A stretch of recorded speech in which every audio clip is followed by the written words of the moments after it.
नमस्कार साथियों, Indian polity class में आपका स्वागत है। पिछली क्लास में हम अध्ययन थे प्रेमबल के बारे में पढ़ रहे थे। वो टॉपिक हमारा पूरा हो चुका है। आज का हमारा टॉपिक है संघ और उसके राज्य क्षेत्र। जरा देखिए साथियों, आज का हमारा टॉपिक है संघ व उसका राज्य क्षेत्र। संघ व उसका राज्य क्षेत्र के बारे में हम साथियों अध्ययन करेंगे। इसके लिए आप मालूम है कि हमारे संविधान के भाग 1 अनुच्छेद 1 से 4 तक संघ उसके राज्य क्षेत्रों के बारे में उल्लेख किया गया है। तो जरा देखिए, भाग 1 व अनुच्छेद 1 से 4, भाग 1 व अनुच्छेद 1 से 4 के बारे में साथियों हम अध्ययन कर रहे हैं। तो आज का जो हमारा पहला आर्टिकल है वो अनुच्छेद 1 साथियों। तो अनुच्छेद 1 के बारे में हम जरा देखिए, अनुच्छेद 1 आर्टिकल 1 के बारे में साथियों हम अध्ययन कर रहे हैं।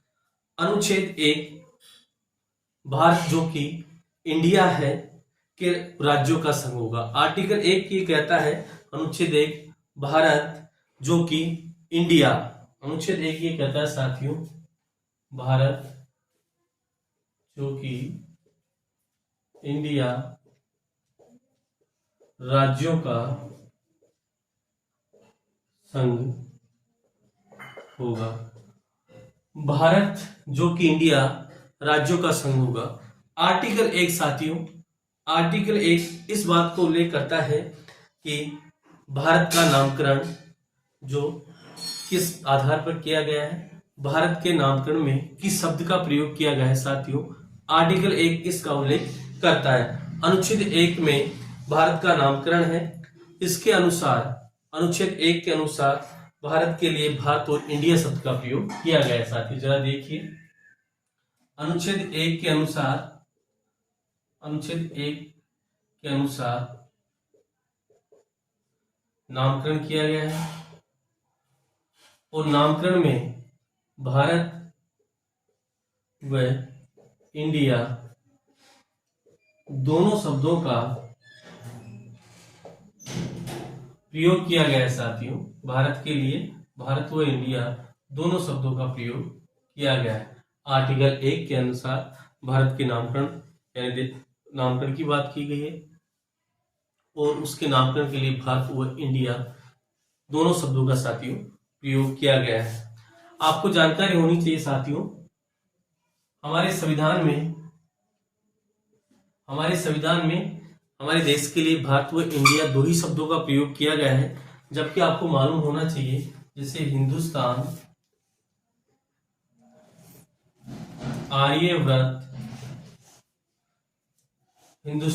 आर्यव्रत, भारत जैसे शब्दों का प्रयोग नहीं किया गया है।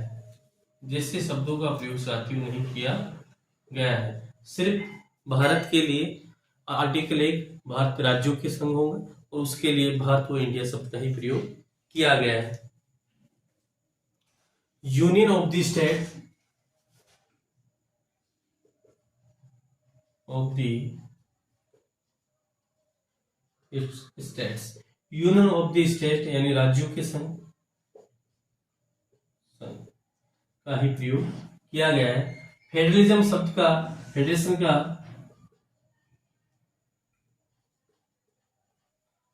प्रयोग नहीं किया गया है। फेडरेशन का तात्पर्य होता है साथियों, इसमें शर्त होती है, समझौता होता है और इस शर्त या समझौते के अनुसार वो उस राज्य से अलग भी हो सकता है, यानी कि उस देश से वो राज्य। जबकि हमारे यहाँ पर ऐसा नहीं है। हमारे यहाँ पर राज्यों के संघ की बात का उल्लेख किया गया है साथियों। जरा देखिए, अनुच्छेद 1 में भारत को यूनियन ऑफ द स्टेट यानी राज्यों का संघ कहा गया है। फेडरेशन शब्द का प्रयोग नहीं किया गया साथियों। फेडरेशन शब्द का प्रयोग नहीं किया गया है। फेडरेशन शब्द का प्रयोग नहीं किया गया है। भारत, जरा देखिए,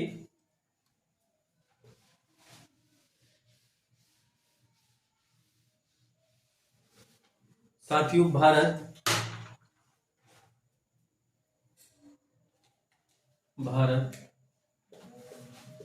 किसी समझौते का परिणाम नहीं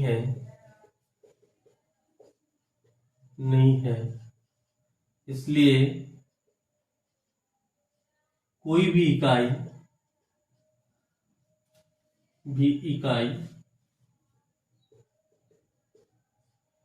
भारत से अलग नहीं हो सकती।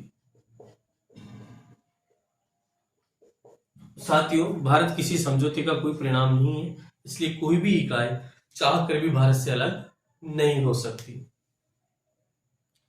यूनियन ऑफ द स्टेट शब्दावली के कारण ही भारत को, जरा देखिए साथियों, यूनियन ऑफ द स्टेट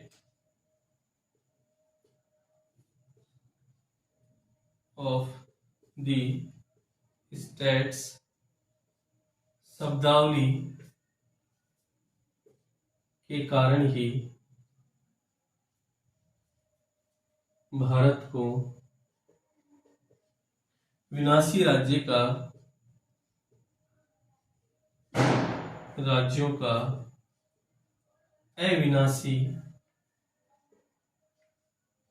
अविनाशी संघ या नश्वर संघ कहा गया है। यूनियन ऑफ द स्टेट शब्दावली यानी राज्यों के संघ होगा, इसी के कारण भारत को विनाशी राज्यों का अविनाशी संघ साथियों कहा गया है। इसका तात्पर्य है कि कोई भी राज्य भारत से अलग नहीं हो सकता। इसका तात्पर्य साथियों, इसका तात्पर्य यह है कि कोई भी राज्य चाहकर भी, कोई भी राज्य चाहकर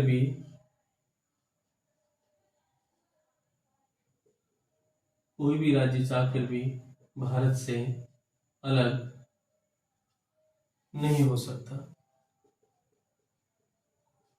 साथियों, ये इसलिए ये हमारे संविधान निर्माताओं ने बहुत सोच समझकर इस कार्य को किया है। आपको पता होना चाहिए, जब हमारा देश स्वतंत्र हुआ था उस समय हमारे देश के सामने कितनी समस्याएं थी, कितनी रियासतों को मिलाकर सरदार पटेल जी ने इतना महत्वपूर्ण कार्य किया था। तो सभी को एक संघ में अखंड भारत का निर्माण करने की जो उन्होंने बात की थी, उसको ध्यान में रखते हुए संविधान निर्माताओं ने भारत के लिए राज्यों का संघ होगा भारत, इसी शब्द का प्रयोग किया गया है साथियों। फेडरेशन शब्द का प्रयोग नहीं किया गया है। साथियों, भारत में संघात्मक शासन व्यवस्था, जरा देखिए, आप साथ के साथ नोट करते हुए चलिए।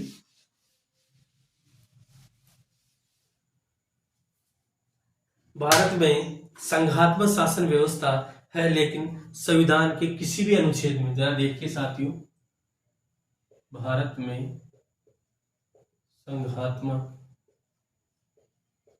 शासन व्यवस्था, भारत में संघात्मक शासन व्यवस्था है, लेकिन संविधान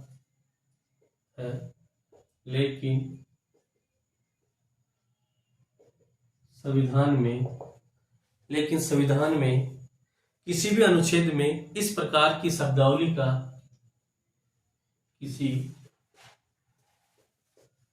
भी अनुच्छेद में इस प्रकार की शब्दावली का प्रयोग नहीं किया गया है। भारत में साथियों संघात्मक शासन व्यवस्था है, लेकिन संविधान में किसी भी अनुच्छेद में इस प्रकार की शब्दावली का प्रयोग नहीं किया गया है। संविधान में भारत के लिए संघात्मक एकात्मक, जरा देखिए, संविधान में भारत के लिए संघात्मक एकात्मक अर्धसंघात्मक संघात्मक एकात्मक अर्धसंघात्मक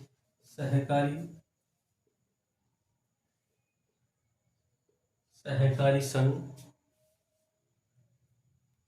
जैसे शब्दों का उल्लेख नहीं है, बल्कि संविधान में भारत को राज्यों का संघ कहा गया है। जैसे शब्दों का उल्लेख नहीं है, संविधान में भारत को राज्यों का संघ कहा गया है। साथियों, राज्यों का संघ कहा गया है। अनुच्छेद 1 में भारत के राज्य क्षेत्र को परिभाषित किया गया है। साथियों, अनुच्छेद 1 में जरा देखिए, अनुच्छेद 1 में भारत के राज्यों को परिभाषित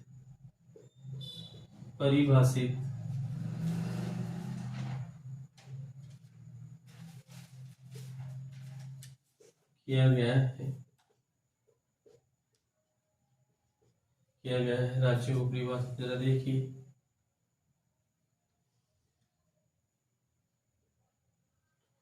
राज्य को परिभाषित किया गया है। जरा देखिए, राज्य,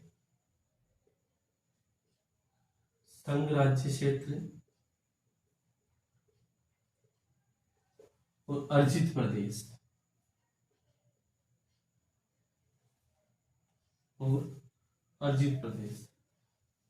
स्टेट्स, संघ राज्य क्षेत्र और अर्जित प्रदेश। इस प्रकार आर्टिकल 1 में साथियों इसका उल्लेख किया गया है। नोट, जरा देखिए, संविधान सभा में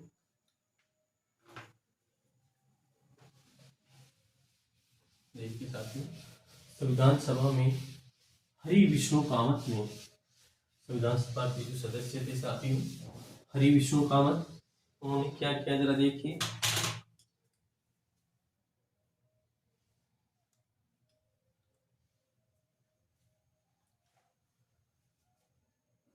संविधान सभा में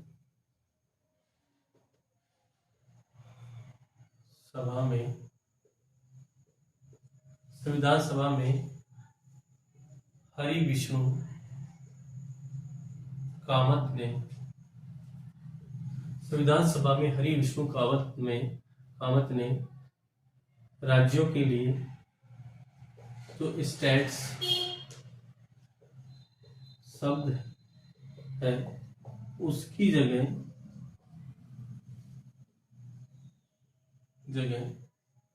प्रदेश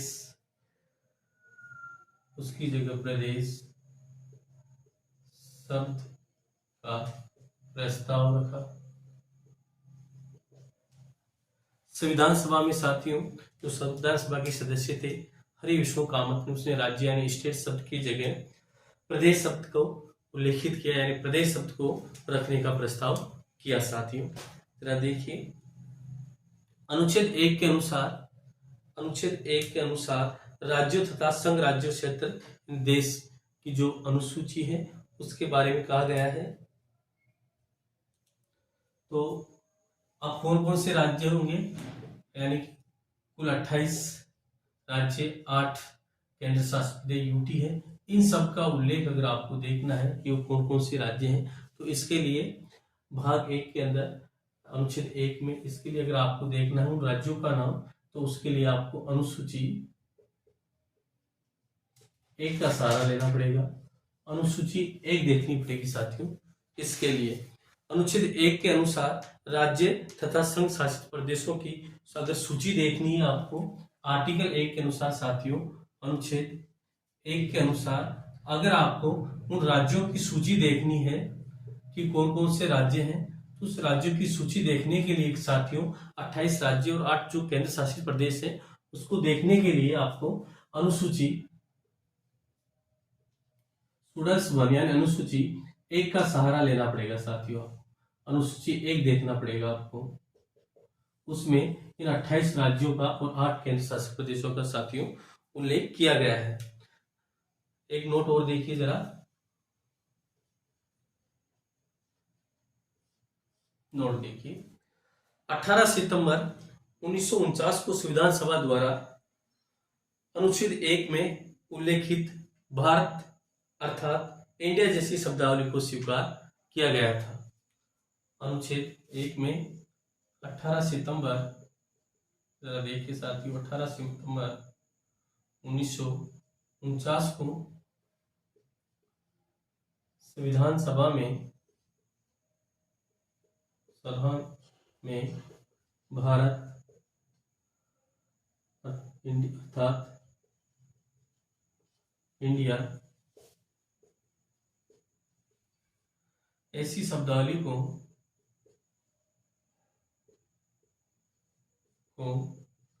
स्वीकार किया गया था साथियों। 18 सितंबर 1949 को संविधान सभा द्वारा अनुच्छेद एक में भारत इंडिया अर्थात ऐसी शब्दावली को स्वीकार किया गया था। आगे देखिए, प्रोफेसर केटी शाह ने अनुच्छेद एक में पंथ निरपेक्ष समाजवादी संघात्मक शब्द जोड़ने का प्रस्ताव रखा। प्रोफेसर केटी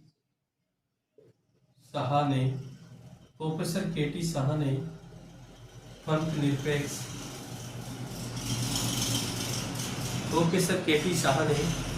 निरपेक्ष समाजवादी तथा संघात्मक शब्द जोड़ने का साथियों प्रस्ताव रखा। प्रोफेसर केटी शाह ने पंथ निरपेक्ष समाजवादी और संघात्मक ऐसे शब्द को जोड़ने का प्रस्ताव रखा। और एक और नोट देखिए साथियों, महबूब अली बेग ने अनुच्छेद एक में यूनियन शब्द के स्थान पर फेडरेशन शब्द जोड़ने का प्रस्ताव रखा। देखिए साथियों, महमूद अली बेग ने अनुच्छेद एक में फेडरेशन शब्द जोड़ने का प्रस्ताव रखा। यानी कि महमूद अली बेग ने साथियों अनुच्छेद एक में फेडरेशन शब्द जोड़ने का प्रस्ताव रखा। तो इस प्रकार कुल मिला के आर्टिकल एक ये कहता है कि भारत राज्यों का संघ होगा, और आर्टिकल एक के अंदर उन 28 राज्य और 8 केंद्र शासित के उल्लेख, अगर उनका नाम देखना है आपको, उनको सूची देखनी है साथियों, तो सुडल फर्स्ट में उसके लिए आपको जाना होगा। ये अनुच्छेद एक बहुत ही इंपॉर्टेंट है भारत और उसके राज्य क्षेत्रों के बारे में साथियों, ये कंप्लीट हुआ। अब आर्टिकल 2 जरा देखिए, अनुच्छेद 2 के बारे में हम चर्चा करते हैं। आर्टिकल 2 देखिए जरा,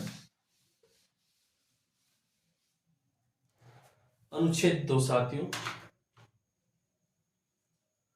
अनुच्छेद 2 देखिए साथियों, अनुच्छेद 2 ये कहता है साथियों, अनुच्छेद 2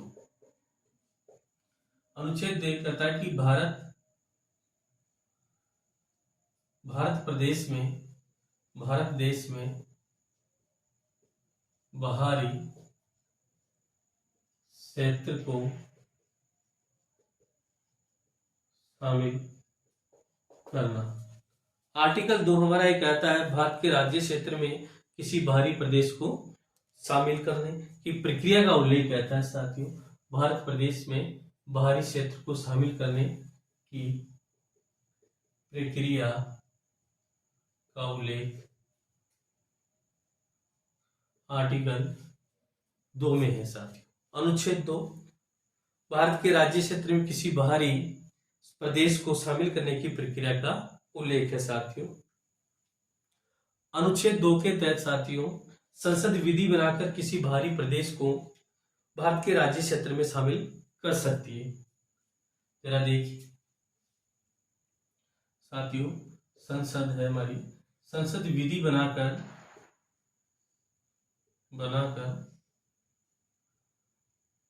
भारत में किसी बाहरी क्षेत्र को भारत में किसी बाहरी क्षेत्र को शामिल कर सकती है साथियों विधि बनाकर। आर्टिकल 2 एक रहता है साथियों। जरा देखिए, देखने की बात है, माना कि ये इंडिया है साथियों, माना कि ये इंडिया है, ये भारत है। इसके अंदर आपको पता है साथियों, भारत जो राज्यों का संघ है, भारत के इसके अंदर 28 राज्य हैं आपके, 8 आपके संसद यानी केंद्र शासित प्रदेश है। इसका साथियों इसमें उल्लेख किया गया है। लेकिन जरा हम देखते हैं साथियों, यहाँ अगर हम बात करें तो यहाँ श्रीलंका है साथियों, इधर बात करें हैं हम पाक है, मालदीव है, चाइना है, नेपाल है, म्यांमार है। इस प्रकार साथियों भारत के जो 28 राज्य और 8 केंद्र शासित प्रदेश है, इनमें जो इस देश है जो श्रीलंका, पाक, मालदीव, चीन, नेपाल, ये जो साथ में अटैच है, अगर इनमें से किसी प्रदेश को हम तोड़कर किसी क्षेत्र को अगर भारत में शामिल करना चाहिए तो हमारी जो संसद है वो विधि बनाकर साथियों उसको शामिल कर सकती है। आर्टिकल 2 के अंदर ये भारत के अंदर जो अर्जित प्रदेश यानी बाहरी जो प्रदेश है उसको शामिल करने की जो प्रक्रिया है साथियों उसके बारे में उल्लेख किया गया है। साथियों एग्जाम की दृष्टि से बहुत इंपॉर्टेंट है। आर्टिकल 1 व आर्टिकल 2 के अंदर से कई प्रकार के प्रश्न पूछे जाते हैं। साथियों अगला जो हमारा टॉपिक रहेगा वो आर्टिकल 3 और 4 के बारे में हम उल्लेख करेंगे, बहुत ही इंपॉर्टेंट है। उसमें भी संविधान में जो संशोधन की जो प्रक्रिया है उनके बारे में हम चर्चा करेंगे। धन्यवाद।